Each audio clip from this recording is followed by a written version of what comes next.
Nos anos 80 a gente tinha muito filme que ficou conhecido quase como um subgênero ali da ação, que são os filmes de brucutu. Com certeza você já deve ter trombado em algum filme de brucutu, ali é clássico, Stallone Cobra, Rambo. Muitos desses filmes eles brincavam ali até com meio que um subgênero também. São os filmes de lutinha, né? O Grande Dragão Branco, até Rock, que é mais um drama, ganhador de Oscar. Tem um pouquinho ali do filme de brucutu, inclusive sendo estrelado pelo Stallone, que é o Stallone Cobra, que é o Rambo. E parece que agora a onda de remakes finalmente alcançou, tocou ali nessa joia do cinema dos anos 70 e 80, que era muito comum nessa época.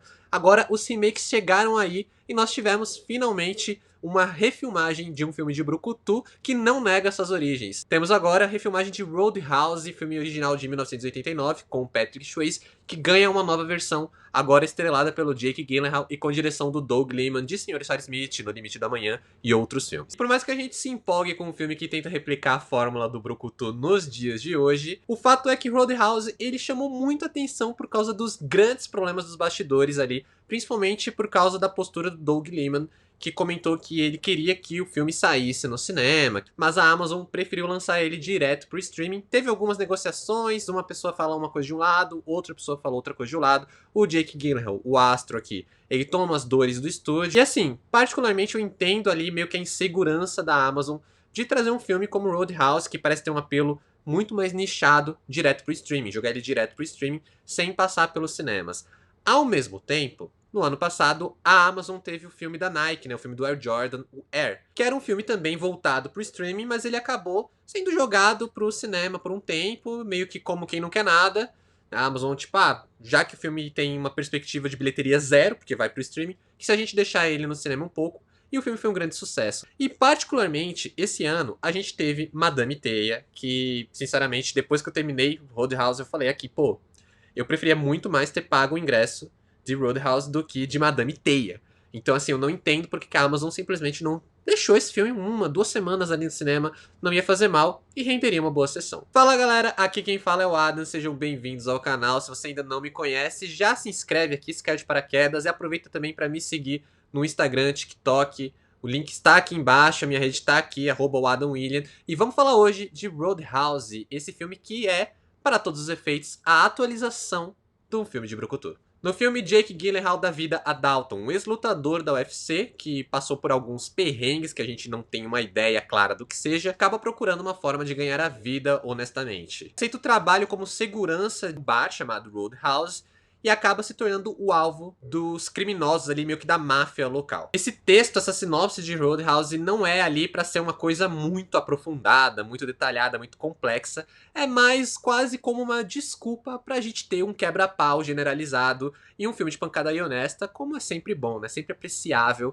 a gente assistir um filme de pancadaria honesta que não quer ser nada além disso. Acho que quando bem filmada, que mal faz. Felizmente, Roadhouse, ele é um filme que tem uma pancadaria honesta muito bem filmada. O Doug Liman, como eu citei, o diretor de Sr. e Sra. Smith, No Limite da Manhã, ele tem uma vivência ali no cinema de ação e ele traz agora essa vivência para um filme que ele tá mais próximo de um John Wick da vida do que necessariamente de um Sr. e Sra. Smith ou de um No Limite da Manhã, que são filmes que eles têm estilos muito mais específicos. O Roadhouse ele não tem realmente grande gênero, assim, ele é um filme de ação puro e simples. Ele foca muito mais em trazer cenas de ação bem filmadas, bem feitas, estilizadas e dentro de um contexto do que necessariamente de ser um filme com muita camada, muito o que a dizer com essas cenas de ação, o que não impede, é claro, que algumas dessas cenas meio que funcionem como uma catarse ali pro protagonista. E é curioso justamente porque a gente tá vindo de um cinema de ação que ele é muito estilizado, né? Eu acho que os dois maiores exemplos que a gente tem dos últimos anos é o próprio John Wick, que eu já citei aqui, que é um filme com uma ação que ele meio que reescreveu as regras dos filmes de ação, né? Agora todos os filmes eles têm que ter takes mais longos, coreografias mais elaboradas, esses takes longos justamente para valorizar essa coreografia. E muitas vezes eles têm um bom trabalho de dublês, ou no caso, nem sempre na frente das telas, como por exemplo o caso de John Wick, que é dirigido pelo Chad Stahelski, que é um dublê, né? Um ex-diretor de dublê.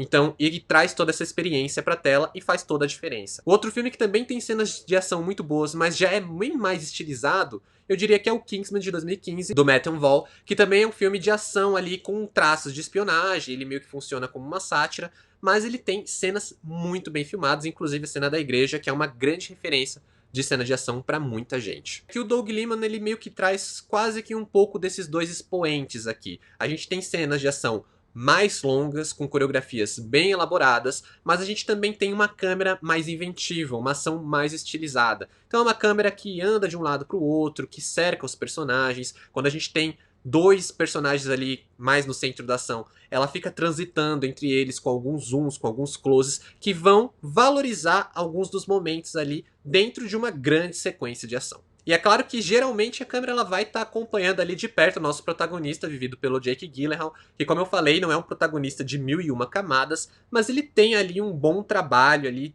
de escrita básica pra gente meio que se afeiçoar a esse personagem. Desde o começo o filme deixa claro que existe algo no passado desse personagem que é algo impactante e meio que persegue ele. Logo no começo, quando ele tenta se envolver numa cena de ação, quando ele tenta se envolver numa luta, já é citado algo desse passado que não fica claro no primeiro momento, é óbvio que vai ser revelado depois, mas já deixa a gente curioso pra entender o que aconteceu com esse personagem no passado dele pra ser tão impactante hoje e pras pessoas meio que já conhecerem a reputação desse cara. É até legal a gente ver o Jake Gyllenhaal, que é um ator muito bom, ele já passou por vários papéis interessantes, papéis muitas vezes mais introspectivos, ele abraçando esse lado mais herói de ação. É um filme que valoriza muito a parte física, então a gente vê, a gente sente o impacto dos golpes, e a gente tem essa construção desse herói de ação um pouquinho mais calado, um pouquinho mais na dele, que é um cara mais legal, é um cara mais pacífico, o que não impede que ele seja bom de briga. Então sempre que a gente tem o personagem jogado numa cena de ação, jogado numa cena ali direta de briga, a gente vai ter um bom momento ali do Jake Gyllenhaal. E essas cenas elas são sempre pontuadas um pouco por essa reputação, as pessoas reconhecem o personagem, as pessoas falam que são fãs dele, as pessoas falam que lembram do que ele fez, embora a gente não necessariamente saiba ainda qual foi o grande feito, mas que é algo que impacta essa história, é algo que impacta esse mundo e quase que constrói já uma mitologia ali pro personagem. E aí a gente sempre tem ele tentando não se envolver diretamente, dando mais um sorrisinho, funcionando ali como um cara mais tranquilo, que meio que evita se envolver na ação, mas é claro que a gente sabe que a ideia desses personagens é que eles vão evitar até que eles não possam mais não se envolver diretamente nas brigas. Claro que é um tipo de filme que ele vai se basear numa dualidade, então a gente tem a construção desse herói de ação em volta do Jake Gyllenhaal, e também de um grande vilão que precisa oferecer algum perigo imediato para esse personagem, que no caso é o personagem do Conor McGregor, também lutador aí, de fato, esse sim um lutador de verdade ali da UFC, que não apenas traz esse elemento todo mais físico, mais brutal ali para as sequências, ele luta bastante, ele luta de verdade, mas também um lance de uma canastrice ali muito bem-vinda, que já faz parte da personalidade do McGregor dentro da UFC, né? Dentro das lutas. Então, quem é fã de luta, quem conhece esse cara, já entende que ele tá trazendo ali muito da personalidade dele, muito do que ele construiu fora das telas pra dentro da tela, pra dentro desse personagem. Acaba funcionando muito bem, ele acaba muito carismático da sua própria maneira, embora ele seja um personagem completamente louco, mas que vai funcionar como esse contraponto do personagem do Gyllenhaal. Enquanto o Gyllenhaal, ele é um cara que é bom de briga, mas ele é mais na dele, ele é mais quietão, ele tenta não se envolver. O personagem do Conor McGregor já é muito mais expansivo, ele quer cair na briga, ele quer aquele desafio, e ele vai funcionar, óbvio, como esse desafio grandioso pro personagem do Gyllenhaal, que até um certo ponto da trama parece invencível. Essa brincadeira desses dois personagens, até o jogo de câmera brinca muito com eles, como eu falei, a câmera inventiva na ação que vai de um para outro quando esses personagens se enfrentam, faz até uma coisa interessante, quase como uma rima narrativa, com uma ideia apontada dentro do próprio filme, que é um filme de brucutu, como eu falei, ele é um filme mais ali de quebra-pau, mas ele vai transitando, de vez em quando ele flerta com alguns traços do western, do faroeste tradicional, onde a gente sempre tem aquele personagem mais calmo, ali o homem sem nome, né, do Clint Eastwood, que é um arquétipo muito conhecido do cinema, e o seu grande vilão, o seu grande contraponto, que vai ser ali preparado para um duelo final. Então a gente tem o Conor McGregor e o Jake Gyllenhaal como esses opostos que funcionam bastante nessa dinâmica de western, até mesmo pelos cenários. No western a gente tem aqueles desertos bem áridos, aqueles saloons assim onde a gente sabe que vai ter quebra-pau. Aqui a gente também tem um bar como palco principal, mas numa coisa mais flórida, praia, que, à sua própria maneira, funciona como um palco de um faroeste contemporâneo. E é como eu falei, o fato de ser um filme que ele basicamente se constrói através de sequências de ação, não impede que ele traga essa ação quase como uma forma de catarse. Novamente eu reitero que Roadhouse não é esse filme cabeça que tenta trazer uma ação muito pensada, muito construída, cheia de significados.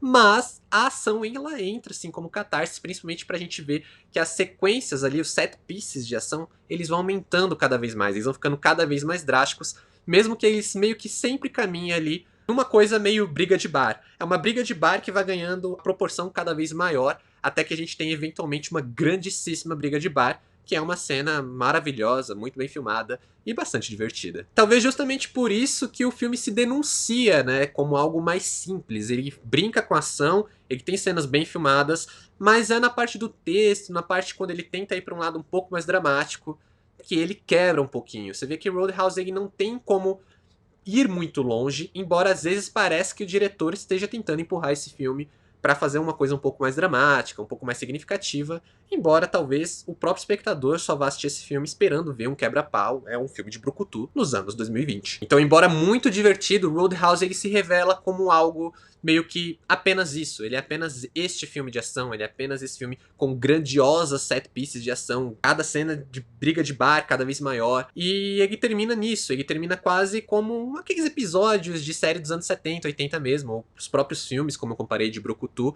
que eles não chegam muito longe disso, eles são filmes para celebrar uma coisa muito mais física, celebrar uma luta muito mais física, tanto que a gente não tem muitas cenas com armas, por exemplo. E até as cenas que a gente tem alguns set pieces mais voltados ali para um barco, para uma cena no mar, elas acabam sempre voltando para essa fisicalidade, uma coisa mais no soco, na briga bruta mesmo entre os dois personagens, ou mais até. Então, assim, não dá para se levar tanto a sério, ele acaba se fragilizando um pouco, justamente quando ele tenta trazer um drama mais sério, que não casa muito bem com o restante da história. Para Roadhouse, nota 7.